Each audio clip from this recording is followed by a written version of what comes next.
What's up guys, and welcome back to the channel. In this awesome Metroid Prime 4 Beyond update video, we have 3 updates to cover, including air dash control inputs being revealed, possible release date hints, and basically proof that Metroid Prime 4 is a completed game, and we'll show all this information here in this video. And as you know, we have Donkey Kong Bonanza coming up in a few days. I will be playing that live here on the channel, so make sure you're subscribed for that to see my first reaction to actually playing the game. But first up, we are going to cover this because this is information that is new and I have discovered in the past few days or so I do want to cover it now. And as soon as Donkey Kong Bonanza is released, no doubt Nintendo will be focusing a lot more on Metroid Prime 4 Beyond. So if you do enjoy this information and this video, please hit that like button and subscribe for more, and we will get started. So first up, with Metroid Prime 4 Beyond, there has been quite a bit of people playing the game in recent events Nintendo has had throughout the world, including in Japan and Europe and United States, and many different places people have actually tried out Metroid Prime 4 for the first time. Me personally, of course, I have not played Metroid Prime 4 yet. I am waiting to play it here live on the channel with you guys for my first impressions, and that's going to be really exciting when that does happen. But a lot of people who have played the game have said it plays fantastic, of course. It looks great, runs great, and the controls feel fantastic as well. It's going to support the Switch 2 Pro controller, the Joy-Con gyro controls, and of course the very cool Nintendo Switch 2 Joy-Con mouse controls, which look to add a lot more precision and depth and speed to the control and aiming of Samus during Metroid Prime 4. Now, during the first Nintendo Direct reveal of Metroid Prime 4 gameplay on the Switch 1, it was noticed that there was some kind of a dash maneuver that Samus could perform. It looked like there was a backdash that they were doing during an attack from a creature in that game, but it wasn't 100% sure what was going on. It was never explained. And in the Treehouse Live presentation, it looked like they had some possibility of dashing going on there as well. Some people noticed it. They didn't actually bring it up there either. And then in some playtests, there was a YouTube channel called The Sixth Access that also posted their coverage. They didn't mention it either, but in the footage they showed, it looked like that Samus had a dash forward to the side movement there. And in the footage I'm showing here, we're showing it in slow motion. I'll post a link in the description, of course, to their YouTube channel. But it looked like Samus was dashing, but nobody was really confirming whether or not that was the case, even though it did look like it was. And some other people did say that, yeah, you know, you can dash, but it wasn't very clear on how you could actually perform the dash movement in the controls. Was it with locking on and then pressing the jump button, or side to side with the analog stick, or was it just the jump button? It wasn't 100% sure how you could actually do the dash maneuver in the game in this demo. But now it looks like we have, from another recent playtest from Japan, of the actual inputs that you need to perform to do the air dash in Metroid Prime 4. And this is very exciting information posted in French on X from Gail Drax. He said that he can confirm that you can now dash in the air in Metroid Prime 4, and he says he got to test the game at Japan Expo, and it's done by quickly pressing the jump button twice plus a direction, even after your initial jump. So he doesn't actually show a video here of him doing it, but from the looks of it, from the video that we posted from the Sixth Access, it looks like they're double tapping the left L button on the left Joy-Con, which is causing the air dash to be performed. He says here that if you quickly press the jump button twice plus a direction, even after your initial jump, you'll also do an air dash. So I'm curious to see how that's going to work, if you can jump once just regularly, and then if you have to actually double tap it again after the fact, or if you can just tap it once. It's not 100% clear here, but it sounds like you jump and then press a direction and then double tap jump again to actually dash in that direction. Or maybe he means if you jump once and then jump again with a direction, you'll dash. That's probably most likely what it is, but we'll have to wait and see when we get our hands on it. But it does look like the control scheme is going to be very much like Metroid Prime Remastered. If you notice how the controls were with the 2 Joy-Cons on Metroid Prime Remastered for Switch 1, the jump button was also the L button, and the L trigger was the lock-on button. So it does look like you will be able to dash in air and backwards, of course, in any direction that you choose, as long as you press the jump button twice and plus a direction when you do so. This is going to be very, very exciting, I think, because they're doing this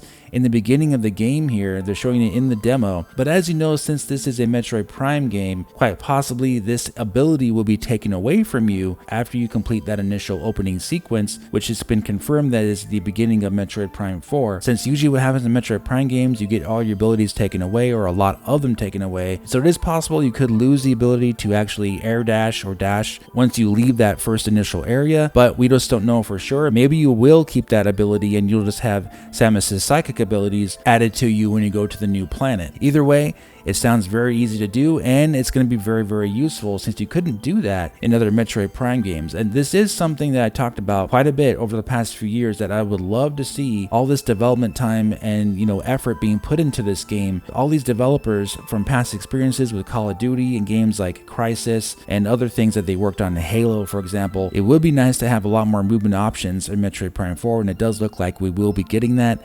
And air dashing and dashing in general is something that I've always liked in first-person shooters, and things like in Doom Eternal, even Cyberpunk 2077 has an air dash ability as well that you upgrade your character with. So yeah, this is something that a lot of first-person shooters are doing these days, and first-person games in general, giving you a lot more movement options. So this is extremely exciting, and I'm 100% on board for this, and I can't wait to use the mouse controls with the improvement in aiming and of course air dashing. I'm going to be zipping all around the screen hopefully, and it's definitely going to feel a lot faster and more intuitive than previous Metroid Prime games did, which in comparison to today's standards are much, much slower games.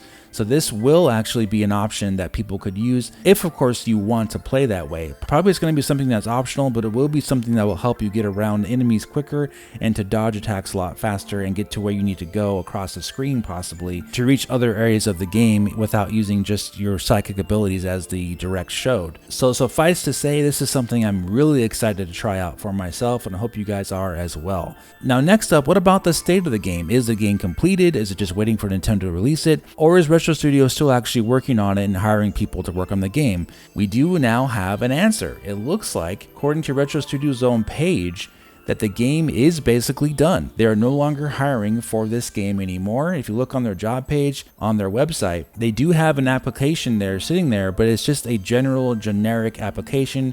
Just if you want to apply to their company, they have just a standard application there sitting there for people to apply, but it's not necessarily for any type of position that they're hiring for, just something in general. So it does look like Metroid Prime 4 is basically done, and all Retro Studios is doing right now is likely just waiting on Nintendo, and then they'll likely release more trailers, more information, and then we can finally get our pre-orders in place for this game, and then we can actually buy it. So as we've been covering here for years on this channel, all the development progress on this game has been going on since 2019, and now we're in 2025. It's been over 6 years that Retro Studios has been publicly working on this game.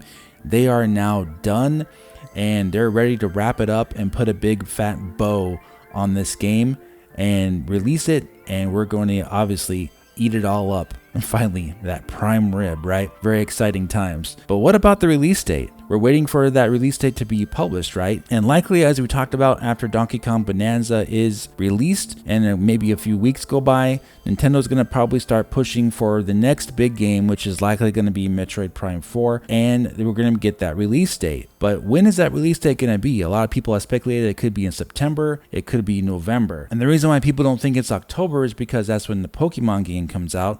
So it's either going to be November or September. And I've heard people say online that they don't think Metroid Prime 4 is worthy of a November release, but I beg to differ, because Metroid Prime 1 and Metroid Prime 2 both released on the GameCube in November 2002 and November 2004 respectively. Nintendo doesn't just release one game for the holiday either. They're going to have multiple games, so even if Metroid Prime 4 comes out in November, it's not going to matter.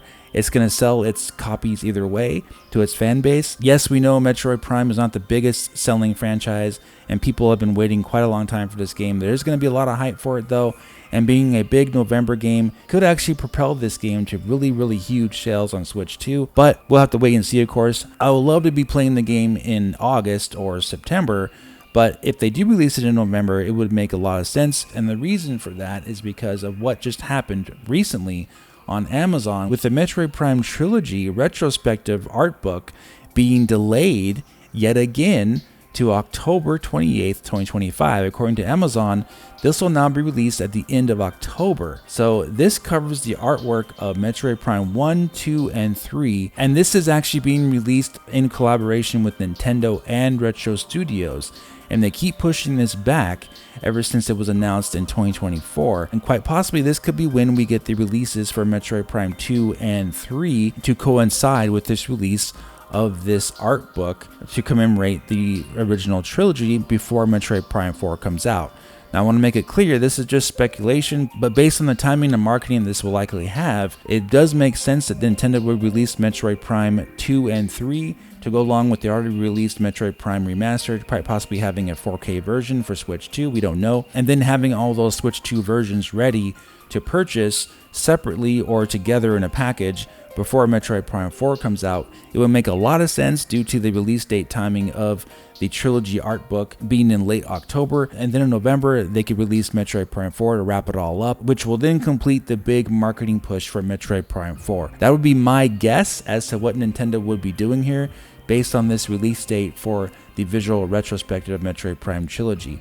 Now of course that is just speculation. Like I said, they may just release this by itself separately for Metroid Prime 4 completely. Maybe they release Metroid Prime 4 in September and they release the other two games later after the fact, which doesn't really make a lot of sense to me. But of course this is Nintendo, they do a lot of weird stuff, so this could obviously be something they release separately. But in my point of view, it makes a lot of sense for them to market this as a lead up to Metroid Prime 4's release. So if they do that, I will be very, very happy. If they don't do that, either way, at least we will be getting Metroid Prime 4 this year. But this does make a lot of sense if they do release this hardcover official art book before Metroid Prime 4 comes out, along with Metroid Prime Trilogy, along with it in HD for the Switch 2 to have all the games ready on the system before the actual fourth game is released, Metroid Prime 4 Beyond. But I wanted to make sure I cover this information in this video, and I wanted to get your thoughts on this, guys. Let me know what you think if this means, if this is related to the release of Metroid Prime 4. The date keeps moving, quite possibly because the date keeps changing for Metroid Prime 4. We don't know. Let me know your thoughts also on the air dash ability for Metroid Prime 4 and the controls and how you do it. And just in general, let me know your excitement level at this point for Metroid Prime 4. Obviously, we haven't seen it in quite a bit, but I am beyond hyped for this game. If you guys are hyped for it, let me know and hit that like button for me and leave me a comment. Alright guys, that's going to do it for this one. Thank you so much for your support on the channel as always, and I'll talk to you very soon in the next video. Have a great day.